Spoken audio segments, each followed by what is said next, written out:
тийм их маш сайн мэдлэгтэй байгаасаа гэдэг талаас. За тэр засаглалын хүрээнд бол яг хаа зүгээр мэдээж бид нар Дэлхийн банкны зүгээс нэг 2-3 жилийн өмнө бид нар зүгээр ерөнхий засаглалын талаар бол дотроо бол бид нар зүгээр жижиг дүн шинжилгээгээд үйл ажиллагаагаа яг ер нь Монголын бас засаглал гэдэг ерөнхий бас зүгээр багаараа ярилцж байхад бол мэдээж одоо бас сайн мэдээнүүд байна л да. Монгод бол бусад одоо юу гэдгийг хуучин социалист орнуудын оронч гэдэг юм уу зарим нэг одоо орнууд Төв Азийн оронч гэдэг юм уу тэр орнуудтай харьцуулахад бол манайх бол засаглалаар бол нэлээ сайн явж байгаа шүү дээ. Зүгээр яг одоо ялангуяа сорилт нь юу болоод байна гэхлээр бол сүүлийн жилүүдэд уул уурхай нэлээх гол салбар болоод ирлээ. Энэ байгалийн баялаг одоо бэлнээ бий байсан баялаг гэдэг чинь хүн чинь ерөөс хүмүүсийн сэтгэхүй маш өөр болдго юм байна. Тэрэндээс би хэдийг хүртэх үү? Энэ шийдвэр гаргахад хэн одоо ямар нөлөөлөх үү гэдэг дээр ерөөсөө эргээд нөгөө засаглал маань маш их тийм сорилт дээр ороод ирлээ л дээ. Тэгэхээр энэ дээр л их голлох хэрэгтэй. Тэгээд бид нар Дэлхийн банкны хөтөлбөрийн хүрээнд их одоо эргээд би нөгөө ерөнхий одоо хүрээ маань бол уул уурхай төршилсэн эдийн засгийн өртгийн хэлхий гэж байгаа. Өөрөөр хэлэх юм бол энд одоо зэс юм уу алт байна. Зэс алтыг олборлохын тулд ямар нэгэн компани бол лиценз аавна. Лиценз авсан байгууллага бол тэр үйл ажиллагаагаа явуулна. Олж авсан орлогоо бол татвараараа одоо төсөвт оруулна. Төсөөс бол дахин хуваарлт хийгдээд дахин хуваарлтаар одоо тэр нийгэм олон түмэнд үзүүлж байгаа үйлчлэгийг тараагаад эргээд бол Монголын хүсэж байгаа юм маань бол доктортой хөгжилтөд очих хэрэгтэй юм байна. Тэгэхээр энэ байсан зэс алт маань эргээд явсаар байгаа доктортой хөгжих энэ гинжийн хэлхийн дэх одоо бүх засаглалыг яаж сайжруулах вэ? Энэ хүрээнд одоо ер нь аль одоо засаглалын хоёр тал маань илүү одоо хамтарч ажиллах нэг талдаа бас иргэд маань энд бол маш их тийм эргээд ирэхэд шахалт үзүүлэх дуу хоолойгоо маш их мэддэхтэй болох гэдэг дээр. Тэгээ би энэ дээр бас нэг одоо санаа нэмж хэлэхэд бол манай иргэний нийгмийн байгууллага төрийн бас байгууллагууд бол маш идэвхтэй байна л да. Гэхдээ бас яг тэр иргэний нийгмийн байгууллага маань жишээ нь одоо маш энгийн бодиттой одоо санаан дээр ярих хэрэгтэйгээд бас түрүү ярьж байна. Гэр хороол дээрх асуудлыг одоо тодорхой нэг иргэний нийгэм байгууллага гарахаас гадна гэр хороол байдаг тэр оршин суугчид өөртөө хоолойгоо гармаш яг тэнд амжирдаг. Малчт дээрх асуудал маань малчтын дуу хоолой ер нь хаан сонсогдож байна. Тэр малчтын дуу хоолой ер нь идэвхтэй байна уу тийм ээ. Тэр иргэд одоо их сайн. Өөрөөр хэлбэл ерөөсөө арчилсан нийгэмч бол иргэн төвтэй нийгэм. Тэр иргэн өөрөө маш идэвхтэй, маш мэддэхтэй байж ижил энэ засаглал сайжирна гэдэг дээр бас би бас ажлын асуудлаар нэг зүйл нэмэе гэж бодож байгаа. Яагаад гэвэл авиртай тэмцээг гэхээр иргэний байгууллага, төрийн бас байгууллага гэдэг олон байгууллагын дэмжлэг хэрэгтэй гэдэг улсын хурлын гишүүнч өөрөө хийж байна. Дэлхийн банкын хүн хийж байна, иргэний байгууллагын хүмүүс хийж байна. Авиртай тэмцэх газар хамгийн гол мэдээлэл хаалттай байгаа тохиол ямар ч дэмжлэг байхгүй. Тэгэхээр авиртай тэмцэх газар өөрсдөө мэдээллийг нээлттэй байх олон түмний татвар тийм ээ хамтран ажиллах тал дээр ер нь жоохон таархан ажил байдаг юм уу? Энэ тал дээр бас хууль эрх зүйн орчин зохицоод байна уу? Айсгал чин сэтгэл зохицоод байна уу? Энэ талаас асуудал байна. Авиртай тэмцэх газар 2007 онд анх байгуулагдсан. Усаас эхлээд нэг том ажлыг барьж авсан. Энэ бол мэдээллийн ил тод байдал. 2007 онд Global International төрийн бас байгууллагатай хамтран төрийн байгууллага ил тод байдлын мониторинг хийгээд 2008 онд бүх төрийн байгууллага зөвлөмж хөргүүлсэн ил тод байлгаа. Тэгээ 2008 онд бид 21 аймаг 56 сумд явж гүн төрийн бүх яам агентлагуудаар явж ил тод байдлын оны өмнөх нь үнэлгээг гаргасан. За энэ үнэлгээнд дээр тулгуурлаад засгийн газар 253 дугаар тогтоол гаргасан. Төрийн байгууллагын ил тод байдлын шалгуур үзүүлдэг. За тэгээ засгийн газар хэрэглэх газартай хамтраад авилгын төвчс газар энэ төрийн байгууллагын ил тод байдлыг хангах чиглэлээр бас нэлээд алхам хийж байгаа. Бүр энэ маань өөрөө хуулийн төсөл хэмжээнд хүрсэн. Одоо засгийн газрын хэмжээнд ч явж байгаа. За мөн Дэлхийн банкнаас одоо хэрэгжүүлж байгаа энэ орон нутгийн авилгын секторын бас байгууллагыг чадваржуулах энэ ажлын хүрээнд иргэдийг мэдээлэл авах эрхийг хангаж өгөх. За мөн ил тод байдлыг одоо үнэлгээг сая биднээс сая захин нууцын хэмжээнд хийж үзэхэд бол бас л хангалтгүй дүн гарч ирнэ. Гэхдээ орт тас хаалттай байсныг бодвол тодорхой хэмжээгээр явж л байна. Өөрөөр хэлбэл энэ тогтолцоонд орсон энэ асуудлыг шийдэхэд хүнээр ярил одоо хэвтэрт орсон байгаа юм шүү дээ монголч. Тэрийг шууд ухас хийгээл босхыг ер нь хүн бол хүсэн шүү дээ. Хэвтэрт байгаа агивч тэр чинь тогтолцоонд орсон асуудлыг алгуур маш олон тэмүүжин гүшин нийлдэгээр маш олон чимхлүүр нарийн жижиг гэж ярихгүйгээр том жижиг гэлгүүр олон чиглэлээр ингэж хийж өгч энэ маань амжилтанд. Одоогоор дэлхийн хэмжээнд Монгол шиг ийм нөхцөл байдалтай байж байгаад 3 жилийн дотор амжилтанд хүрчихсэн улс одоогоор байхгүй байна. Манай авилгатай тэмцэнээс бол бид эдийн засгийн форум зориулж ирж байгаа шүү дээ. Эдийн засагт бол энэ авилгыг яаж нөлөөлдгөө гэдэг нь байдаг. Тэгээ энэс гарах аргыг нь бол өгөн дэлхий олцсон шүү дээ. Чинь одоо би байнга л ярьдаг нэмэгдсэн өртгийн албан дотор. Энэ бол нэмэгдсэн өртгийн албан дотор буюу value added tax гэдэг бол анх гарахтаа бол Францад 58 онд хэрэгжүүлж байсан. Ер нь тэр үеийн Францын эдийн засаг дайны дараах бүх юм нэг юу буруу замд орсон байсан. Нэгсэндээ хар мөнгө, хар эдийн засаг сүлжээ бүх хяналт байхгүй болсон. Тэгээ компани аж ахуй нэгж хоёр бол төр хоёр бол хоорондоо авилга өгж авдаг. Татвараа багасгадаг ч юм уу хоромж тайлан баланс өгдөг. Иргэдэг болох дээр яаж энэнтэй холбож өгөх вэ гэдэг Францын татврын газрын дарга санаачсан хувь шнэ. Ерөөсөө иргэдэд нэмэгдсэн өртгийн албан дотор тодорхой хэмжээ өгөөд тэр нь онст буцаадаг ч юм уу. Иргэдэд нь тэр компани хяналтыг өгсөн байхгүй. Гэтэл манайх энэ сонгодог утгатай ялангуяа эдийн засгийн ганц авилгалаас чөлөөлдөг нэмэгдсэн өртгийн албан дотор гэдэг хуулиа анхны энэ концепц философийг ойлгоогүйгээр 92 онд тэрнээс өмнөөс одоо нэг 92-97 онд байсан нэг бас нэг өөр нэг хууль байсан. Тэр хуулийг нэрээ солиод тэгээд энэ нэмэгдсэн өртгийн албан дотор руу явчихгүй. Гэтэл бол яг эдийн засгийн татврын талаас хяналт тавьдаг юм. Одоо чинь манай үндэсний соёлын бүтлгүүн бол 3 жил шахуу яваад одоо нэгэн хэрэг авч чадсан шүүхээр бодтой нэг асуу. Энэ бол чинь байрнуудын нөөтийг 2005 он чөлөөсөн байдаг. Шинэ орон сууц худалдаж авбал нэмэгдсэн өртгийн албан дотор чөлөөлнө гэдэг. Яагаад энэ Европын улсад энэ value added tax-аас юм чөлөөлдөг вэ? Буцаагаад иргэдэд нь тэр бүх орлогоо авч өгдөг байхгүй баримтаа. Гэтэл манайх авчид буруу хэрэглээд барилгын компаниас нь чөлөөлсөн.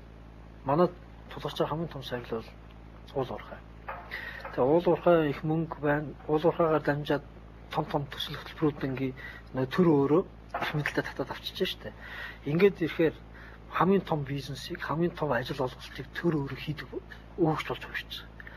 Яг энэтэй холбогдуулаад засалыг өөрөө сайжруулахгүйгээр, ил тод болохгүйгээр энэ чинь тодорхой их мэдлэгнүүдийн ойр дотны эсвэл тэдний хүрээллийн хүмүүс хамгийн ашигтай, найдвартай бизнесийг хийдэг болж байгаа байхгүй.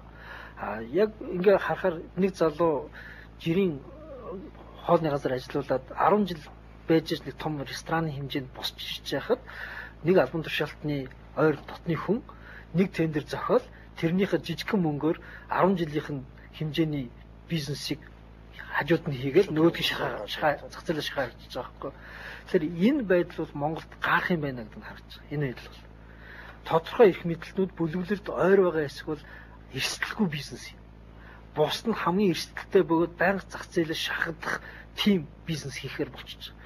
Энэ байдлыг таслан зогсоох ганц боломж бол сонирхол төвчл. Энэ байдлыг цааш нь үргэлжлүүлэхгүйгээр хязгаарлах болцоол авилгалтай яаж үр ашигтай цогцоор нь тэмцвэл гэдэг асуудал байна. Тийм учраас монголчуудын хувьд бол цаг хугацаанд хоолоодоор ингээд тулчиж байгаа байхгүй энэ нөр. Тэгээ энэ байдлаас гарахын тулд түрүүч хэллээ дуу хоолой бол мэдээлэлтэй байх хэрэгтэй бас өөрөө хүчтэй байх хэрэгтэй. Нэг нөгөөлөхөд манай иргэний нийгмийн дуу хоолой жишээ сэтгүүлчдийн ч гэсэн дуу хоолой авилга балер одоо болохгүй байгаа тэр зөрчлийн тухай бол айгүй чанга дуугарч. Энийг шийдэх арга замын тухай дуугарч авчиж. Жишээлбэл ямар муухай юм бэ гэж яриад байхаа болохоос биш энийг шийдэхэд бол ийм хууль маш чухал юм байна ийм шийдвэр гарах юм байна гэхээр яагаад энийг гаргахгүй байгаа юм бэ гэдэг тохиог нь болохоор сул өгдөг. Тийм учраас асуудал шийдэгдэхгүй. Одоо жишээ зүгээр ингийн л жишээ шүү дээ сонгуулийн үеэр сэтгүүлчд маань хэн сонгуульд их мөнгө зарсныг магтан дуулаад те ямар мундаг юм бэ гэд бараг тийм мөнгөөр яриад байхаас биш энэ мөнгө яг хаанаас олчих вэ?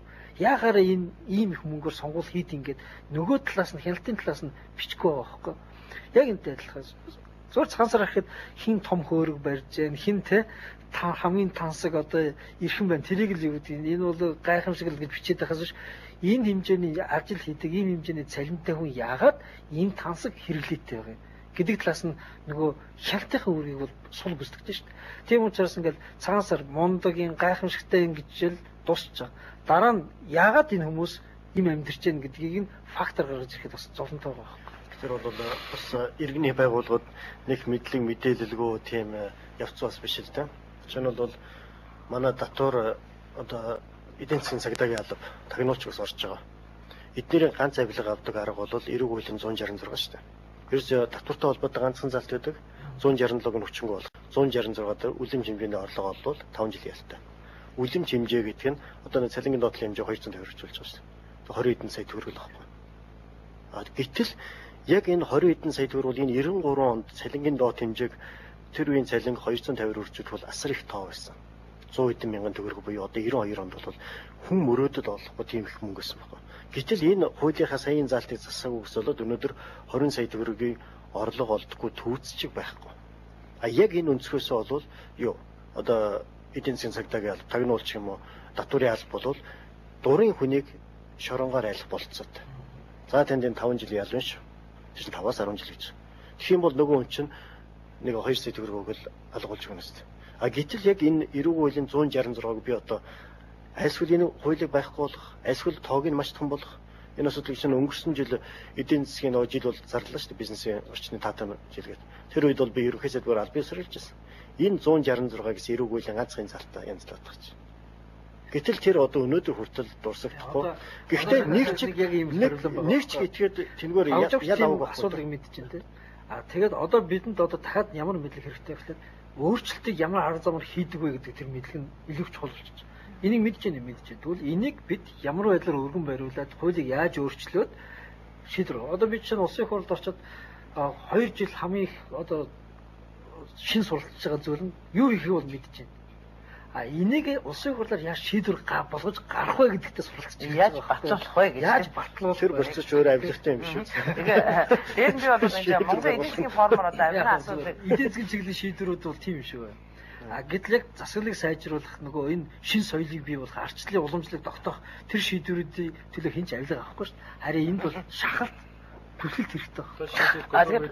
Төрийн бас байгууллага шудраг басны од гэдэг зүйлийг шалгаруулах гэдэг хурлын гишүүдийн санаачилсан хууль ямар коноп яаж дарж байгаа судалгаа авахд 2 гишүүн зөвшөөрлөгсөн байгаа шүү дээ. Тэгээ нэрийн дуртаад яах вэ? Тэгэхээр би бас энэ Монголын эдийн засгийн формоор одоо авилга та тэмцэх одоо асуудлыг авилга ил тод байдлын асуудал төрийн засаг талдаа ч яг авилгын талдаа ч одоо хилцэгдэнэ. Тэгэхээр авилга тэмцэх газар одоо яг энэ бидний яриад байгаа сэдвийг ямар илтгэл тавих гэж тийм ээ ямар асуудлыг бас эдийн засгийн формоор ер нь хилцүүлэе гэсэн тийм бэлтгэл ажлуудыг хийж ивэ.